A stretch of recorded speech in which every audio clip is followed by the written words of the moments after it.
Olá, pessoal. Então, estou de volta aqui para a gente continuar esse diálogo, né? Intenso, né? Permanente, dentro dessa conjuntura complexa que nós estamos vivendo.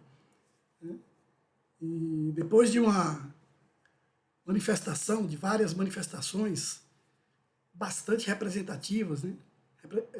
Manifestações massivas, que teve resultado, né? Na discussão e no encaminhamento da chamada PEC da bandidagem, né? Houve um resultado positivo nessas manifestações, como de resto sempre acontece, né? Quando a sociedade se mobiliza, as organizações se articulam e faz o chamamento para que possamos ir às ruas, principalmente juventude, mas trabalhadores e trabalhadoras, todos de uma maneira geral, né? Que foi o que aconteceu no domingo 21 de setembro, né? E o resultado positivo que isso gerou. Mas eu volto aqui com uma preocupação, né, que é uma preocupação que eu já manifestei em alguns textos que eu escrevi no meu blog, Gramática do Mundo, e também já publiquei em vídeo, né, no meu canal do YouTube, né, que é um fato, né, que nos embates, que tanto na política quanto nas guerras, é fundamental que nós não incorramos nesse erro, qual seja de menosprezar o inimigo ou o adversário. Né? Qualquer que seja o embate que se trave, o adversário ele não pode ser menosprezado. Principalmente quando esse adversário, né, ele tem uma penetração muito forte na sociedade, né, quando ele conseguiu, ao longo de muitos anos, por meio de uma desconstrução da política, né, por conta de destruição de reputação, de fake news, de todos os artifícios, né, que não são, digamos, honestos, né, nos embates políticos, mas que se tornou a arma, né, utilizada por esse segmento da extrema-direita, segmentos fascistas, que ao longo dos últimos anos cresceram muito aqui no nosso país e outros países também, de uma maneira geral. Então não dá para menosprezar. Né? Claro que nós nos divertimos com os memes, né, com as piadas, a internet trouxe essa possibilidade, ainda mais com a inteligência artificial, né, com a construção de imagens que ridicularizam o indivíduo que, porventura, seja o nosso oponente, né? Mas esse não é o caminho certo para que a gente consiga reconquistar uma parcela significativa da sociedade que ainda acredita naquelas mentiras, nos ódios que foram alimentados, né? E no anticomunismo, no antipetismo, né?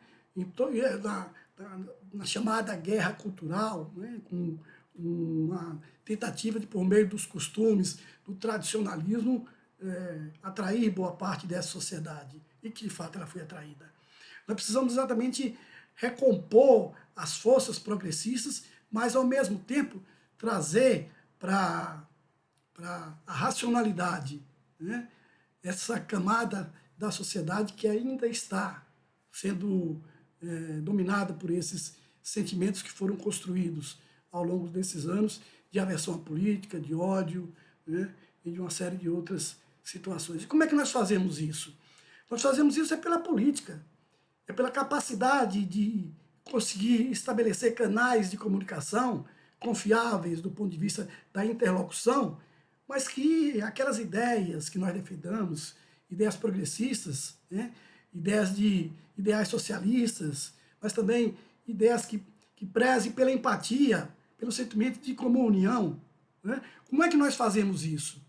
Não é pela ridicularização, não são pelos memes, é pela nossa capacidade exatamente de penetrar, né, em todos esses aspectos, né, em todos esses segmentos das sociedades, né, principalmente aqueles que são dominados pelos púlpitos, né, que ainda se mantêm fiéis a essa linha ideológica, né, da extrema-direita e do neofascismo.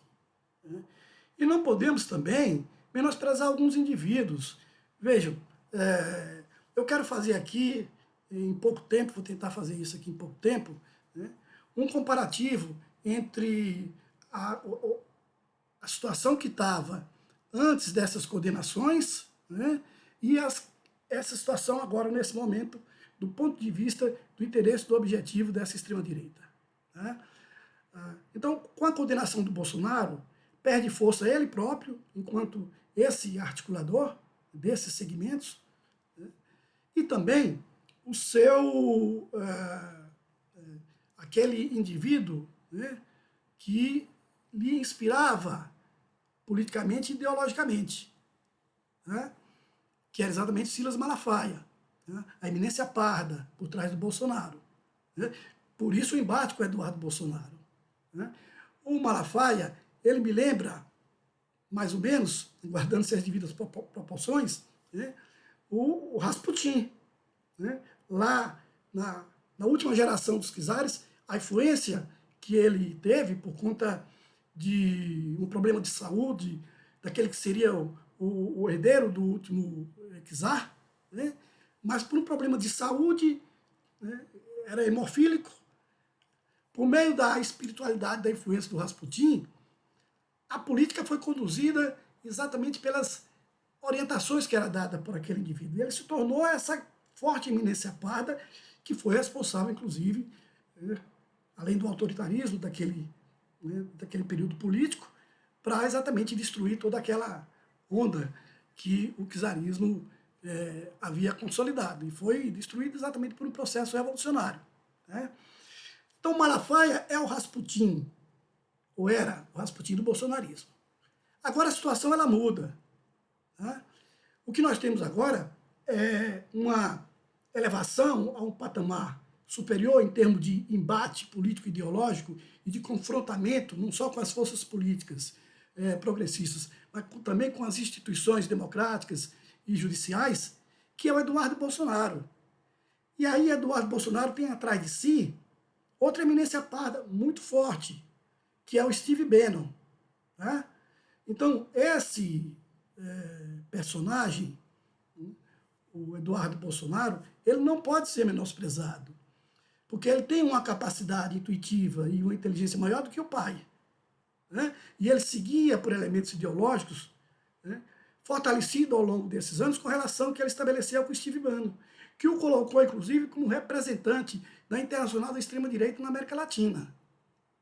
Então, não dá para menosprezar o que esse indivíduo está fazendo e o que ele pode fazer, né, sendo sustentado não somente pelo Trump, mas por uma estrutura que está ali abaixo do Trump, né, que são pessoas ligadas exatamente a esse indivíduo e são guiadas por esse indivíduo, que é essa eminência parda, né, que trabalha exatamente com essa capacidade, né, de coordenação intelectual.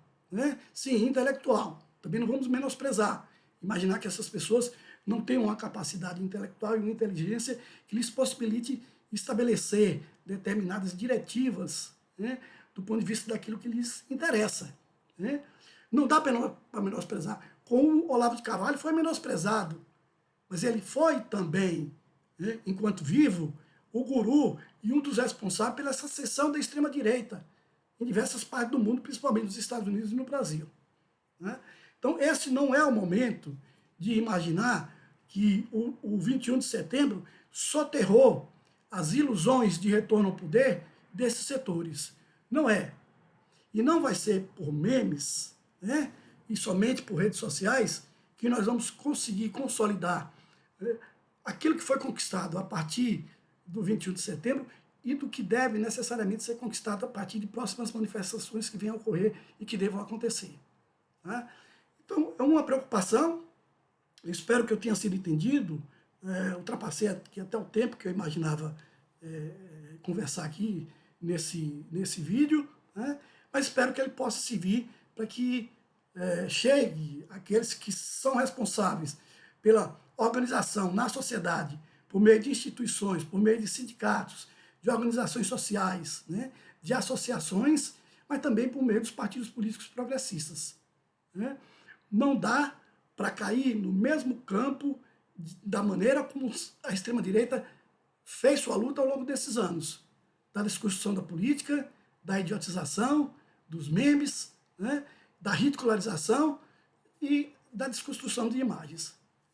O caminho dos setores progressistas deve ser na direção de alimentar a consciência política das pessoas para que elas possam, de forma reflexiva e racional, entender o jogo que está sendo jogado aqui nesse país. E o risco para esse país de a extrema-direita poder voltar aqui a ter o controle do Estado brasileiro. Então é isso, né? Eu espero que muitos cheguem aqui até o final, né? Me alonguei um pouco, mas é inclusive em função dessas circunstâncias que estão colocadas aí para nós. Um forte abraço, namastê e sigamos em frente, na luta.